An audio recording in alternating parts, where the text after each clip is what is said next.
नमस्कार दोस्तों, कैसे हैं आप लोग? आज मैं डिस्कशन करूँगा एक न्यू आईपीओ के बारे में और आज का आईपीओ बहुत इम्पोर्टेंस होने वाला है क्योंकि आज की जो कंपनी है वो सरकारी कंपनी है और साथ ही साथ कोल इंडिया के ही एक सब्सिडरीज कंपनी है। तो आप ध्यान से देखेंगे तो ये कंपनी का नाम है central mine planning and designing institution limited.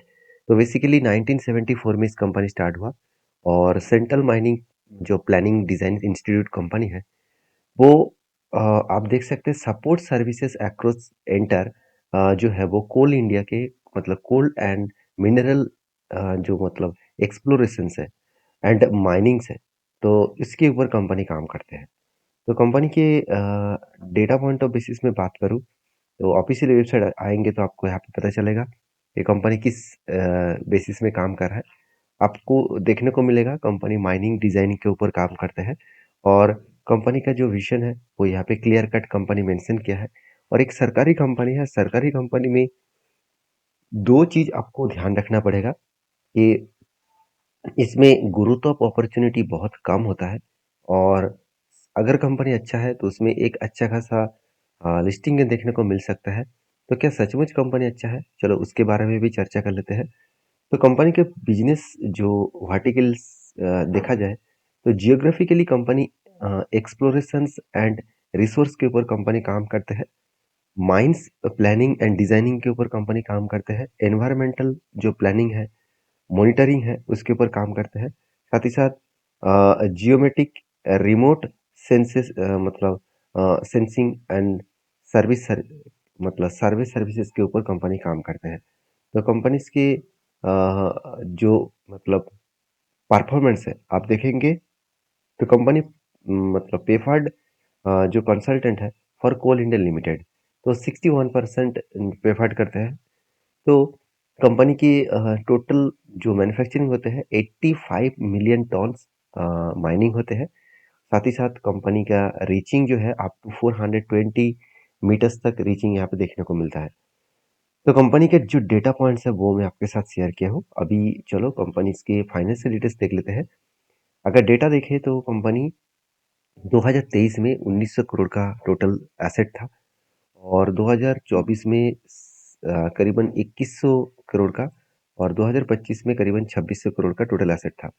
और वही एसेट धीरे धीरे करके ग्रोथ होता गया। उस तरीके से इनकम भी ग्रोथ हुआ। 1300 से लेकर 1700 बने, 1700 लेकर 27 सॉरी 2100 बने। तो एक अच्छा खासा इनकम भी ग्रोथ हुआ।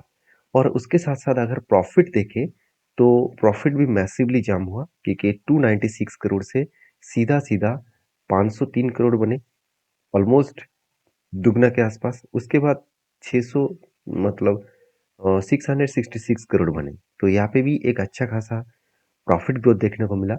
तो सरकारी कंपनी में अगर प्रॉफिट ग्रोथ अच्छा है तो उसमें ग्रोथ ऑफ अपॉर्चुनिटी देखने को ज़्यादा मिलता है। तो रिजर्व एंड सरप्लस के बारे में बात करूँ तो कंपनी के रिजर्व जो है वो 1000 से बढ़ के आज 2000 हो चुके हैं। मतलब रिजर्व एंड सरप्लस भी बढ़ चुके हैं।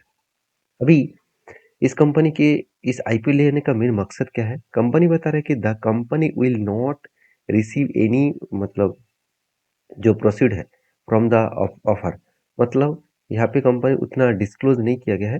तो एक चीज मैं आपको बता दूं, कंपनीज के आरओसी एंड आरओई दोनों ही आपको बेस्ट परफॉर्मेंस लगेगा। एंड पेट मार्जिन जो है वो भी 27% के आसपास है, बहुत शानदार है। इबिट्टा मार्जिन भी 38% है, बहुत तगड़ा है। अगर मैं इसको कंपेयर करूँ बाकी कंपनी से तो थोड़ा सा आपको डेटा पॉइंट्स कुछ अलग देखने को मिलेगा। जैसे इस कंपनी के साथ कंपेयर करूँ तो दो और कंपनी है इस फील्ड में, इंजीनियर्स एंड इंडिया लिमिटेड, साथ ही साथ आप देख सकते हैं रितेश लिमिटेड। तो तीनों कंपनी का अगर अर्निंग पर शेयर देखो तो सेम टू सेम है, 9-10 के आसपास है। और वैल्यूएशन के बारे में बात करूँ तो 19-25 के आसपास पी रेशियो देखने को मिला और सेंट्रल माइनिंग के भी P ratio same to same level का है क्योंकि सरकारी कंपनी इसका वैल्यूएशन ज़्यादा होगा नहीं। तो डेटा पॉइंट ऑफ बेसिस में कंपनी अच्छा परफॉर्मेंस किया। और कंपनीज के आईपीओ कितना लेके आ रहे हैं चलो वो भी देख लेते हैं। टोटल आईपीओ का साइज आपको यहाँ पे देखने को मिलेगा। देखिए यहाँ पे डिस्क्लोज नहीं किया गया है। 20 तारीख से आईपीओ ओपनिंग होगा, 24 तारीख इसका लास्ट डेट है।